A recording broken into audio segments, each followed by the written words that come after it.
Shalom. உங்களுக்கு கிருபையும் சமாதானமும் பெருகும்படியாக உங்களை நான் வாழ்த்துகிறேன். இன்றைக்கு ஒரு விசேஷித்த நாள், அது உங்கள் எல்லாருக்கும் தெரியும். உலகம் பூராகவும் இருக்கின்ற அந்நியர்களை அவர்களுடைய அன்பு, பாசம், தியாகம், அர்ப்பணிப்பு இவை ஒவ்வொன்றையும் கௌரவிக்கும் முகமாக இன்றைக்கு உலகமெங்கிலும் அந்நியர் தினம் கொண்டாடப்பட்டு வருகின்றது. அந்த வகையிலே நான் இந்த இடத்திலே இருக்கின்ற நினைப்பில் இணைந்திருக்கின்ற ஒவ்வொரு அந்நியர்களுக்கும் என்னுடைய மனமார்ந்த அந்நியர் தின நல்வாழ்த்துக்களை நான் உங்களுக்கு தெரிவித்துக் கொள்கிறேன்.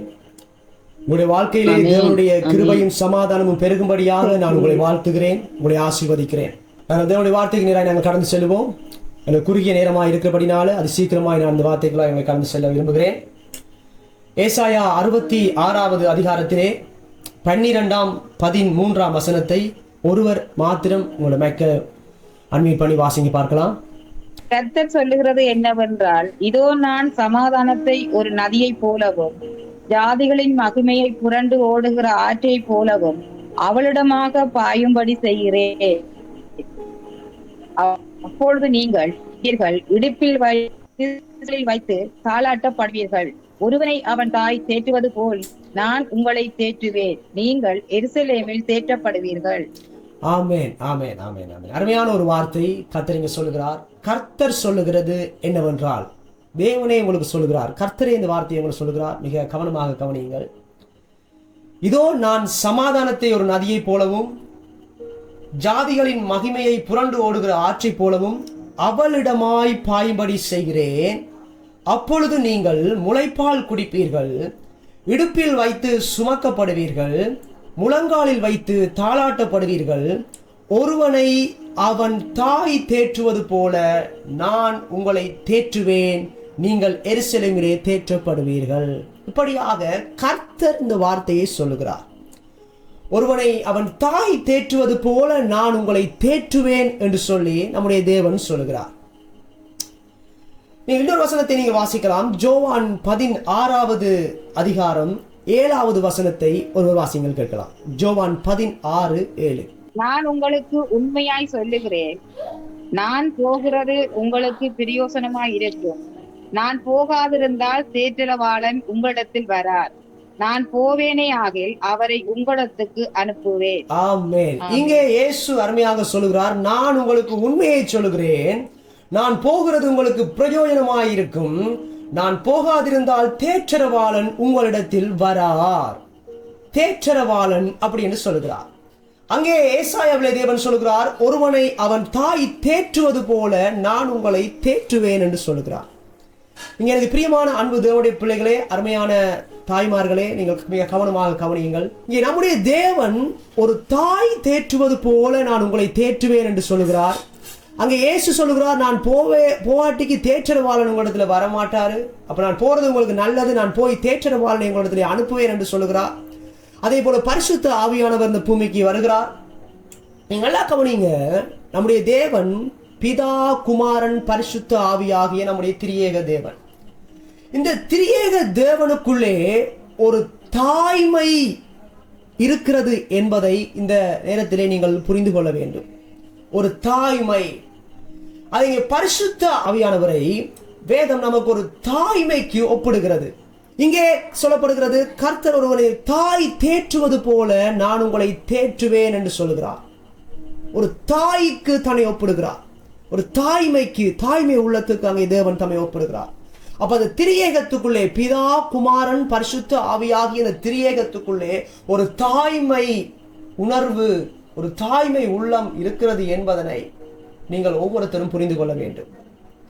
நாங்கள் ஏற்கனவே வாசித்த வசனத்திலே சொல்லப்படுகிறது, அப்பொழுது நீங்கள் முளைப்பால் குடிப்பீர்கள், இடுப்பில் வைத்து சுமக்கப்படுவீர்கள், முழங்காலில் வைத்து தாளாட்டப்படுவீர்கள். இந்த வரிகளை கேட்கிற பொழுதே உங்களுக்கு புரியும், இந்த செயல்பாடு எல்லாம் யாருடைய செயல்பாடு? முளைப்பால் குடிப்பீர்கள். நாங்கள் யாரிடத்திலே பால் குடிக்க முடியும்? ஒரு தாயிடத்திலே குழந்தை பாலை குடிக்க முடியும். இடுப்பில் வைத்து சுமக்கப்படுவீர்கள். யார் எங்களை இடுப்பில் வைத்து சுமக்கிறது? தோளில் வைத்து சுமப்பது தகப்பன், இடுப்பிலே வைத்து சுமப்பது தாய். அப்ப இங்க ஒரு தாயுடைய செயல்பாட்டை நீங்கள் பார்க்க முடியும். முழங்காலில் வைத்து அதாவது மடியில வைத்து நீங்க தாளாட்டப்படுவீர்கள். இது யாருடைய வேலை? தாளாட்டுறது எல்லாருக்கும் தெரியும், ஒரு தாயினுடைய வேலை. அப்ப தேவன் இதையெல்லாம் உங்களுக்கு சொல்லுகிறார் என்று சொன்னால் அவருக்குள்ள ஒரு தாய்மை உள்ளம், தாய்மை இருக்கிறதை நீங்கள் புரிந்து கொள்ள வேண்டும். அப்ப இந்த பிதா குமாரன் பரிசுத்த ஆவியாகிய நம்முடைய திரியேக தேவனுக்குள்ளே இந்த பரிசுத்த ஆவியானவர் என்பது ஒரு தாய்மை உள்ளம் கொண்டவர். ஒரு தாயை போல அவர் உங்களை தேற்றுகிறவராயிருக்கிறார். இன்றைக்கு நினைப்பில் இருக்கிற ஒவ்வொரு தேவ பிள்ளைகளுக்கு நான் உங்களை பார்த்து சொல்லுகிறேன், நம்முடைய தேவன் ஒரு தாயை போல உங்களை தேற்றுகிறவராயிருக்கிறார். உங்களுடைய வாழ்க்கையில் அவர் ஒரு தேற்றுகிறவாளனாயிருக்கிறார். அவர் உங்களை தேற்றுவார். அவர் முளைப்பால் குடிப்பீர்கள். அவர் நீங்கள் இடுப்பில் வைத்து சுமக்கப்படுவீர்கள்.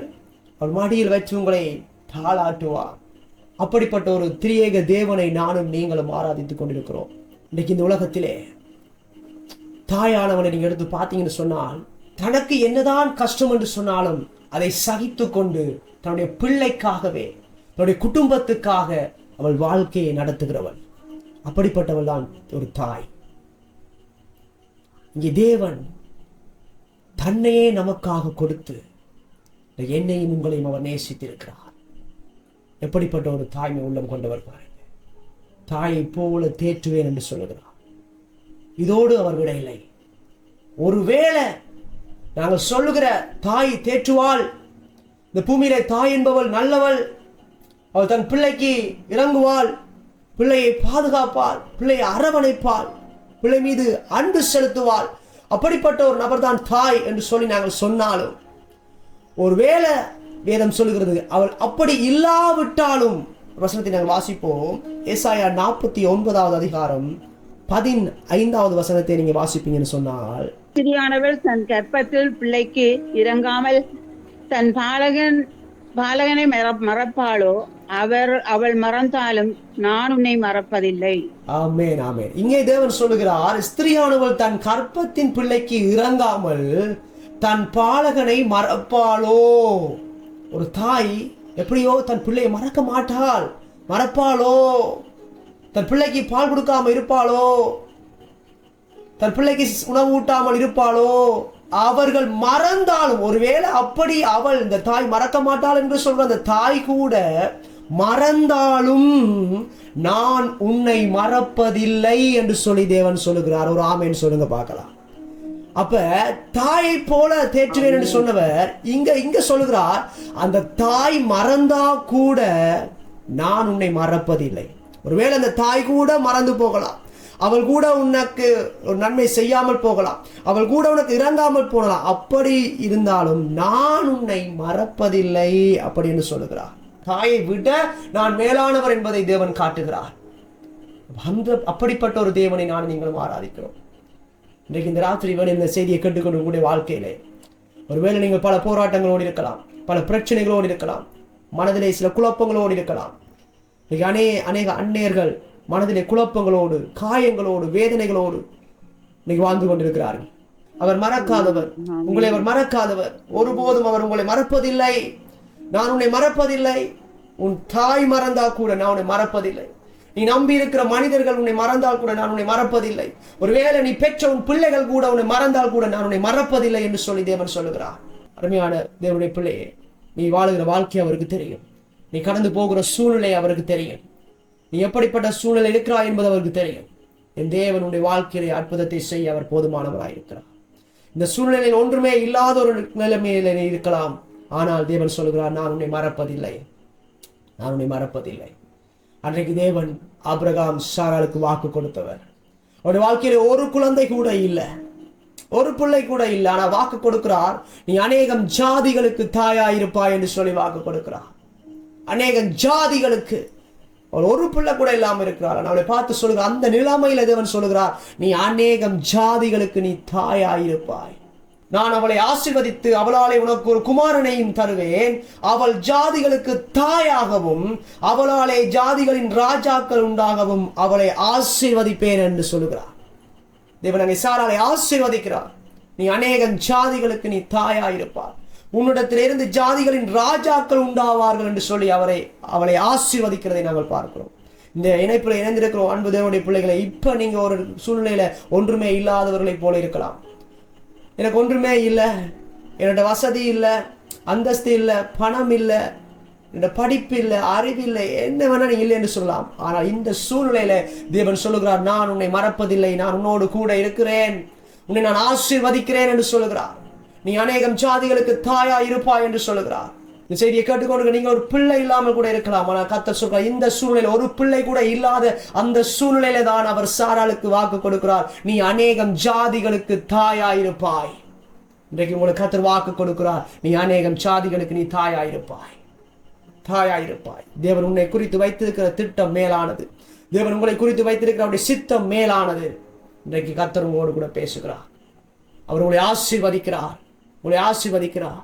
ஒன்றுமே இல்லாமல் இருக்கிற இந்த சூழ்நிலையில தேவன் உங்களை ஆசீர்வதிக்கிறார். உங்களுடைய வாழ்க்கை பெருகும், நீங்கள் ஆசீர்வாதமாக இருப்பீர்கள். இந்த செய்தியை கேட்டுக்கொண்டிருக்கிற ஒவ்வொருவருக்கும் நான் சொல்கிறேன், நீங்கள் ஆசீர்வாதமாக இருப்பீர்கள். தேவனுடைய ஆசீர்வாதத்தை நான் உங்களுக்கு பேசுகிறேன். ஏன் தெரியுமா?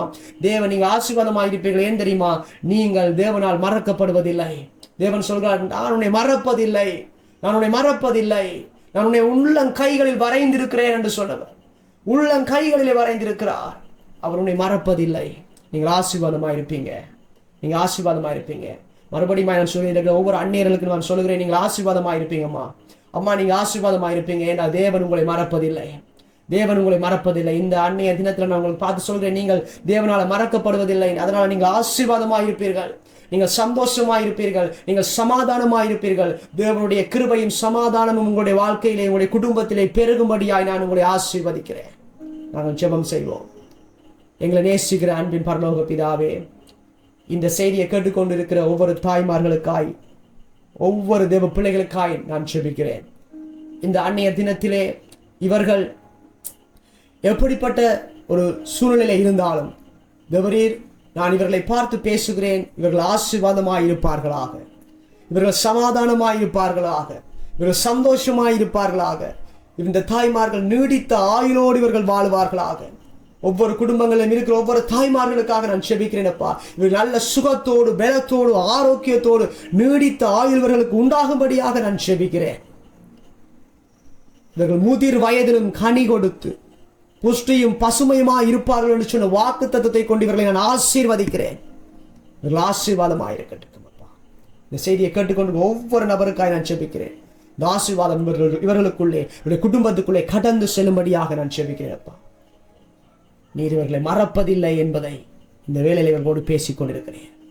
இவர்கள் கடந்து போகிற சூழ்நிலையை நீர் பார்க்கிறேன், இவர்கள் இருக்கிற நிலைமையை நீர் அறிந்திருக்கிறேன். நான் பேசுகிறேன், இவருடைய வாழ்க்கை ஆசீர்வாதமாய் மாறுவதாக, இவருடைய வாழ்க்கையில் ஒரு சமாதானம் உண்டாவதாக என்று சொல்லி நான் பேசுகிறேன். இவரை தேற்றுகிற தேற்றரவாளன் பரிசுத்த ஆவியானவர், இவருடைய பிள்ளைகளை நீங்க நடத்துங்கப்பா, நீங்க வழி நடத்துங்கப்பா. இந்த செய்தியை கேட்டுக்கொண்டு ஒவ்வொரு குடும்பங்களை நீங்க வழி நடத்துங்கப்பா. அவர்கள் செய்கிற தொழில்களை நீங்க வழி நடத்துங்கப்பா. இந்த பிள்ளைகளுக்கு நல்ல தெய்வீக ஞானம் உண்டாகட்டும், கிருபைகள் பெருகட்டும், இவர்கள் செழிப்பாய் ஆசீர்வாதமாய் உமக்கு சாட்சிகளாய் இருப்பார்களா. உடைய பிள்ளைகளை நான் மனதார ஆசீர்வதித்து பிதா குமாரன் பரிசுத்த ஆவியின் நாமத்தில் செபிக்கிறேன் எங்கள் ஜீவனுள்ள நல்ல பிதாவே. ஆமென், ஆமென், ஆமென், ஆமென். God bless you. நான் மறுபடியும் ஒவ்வொரு அந்நியர்களுக்கும் அந்நிய தின நல் வாழ்த்துக்களை நான் தெரிவித்துக் கொள்கிறேன். God bless you.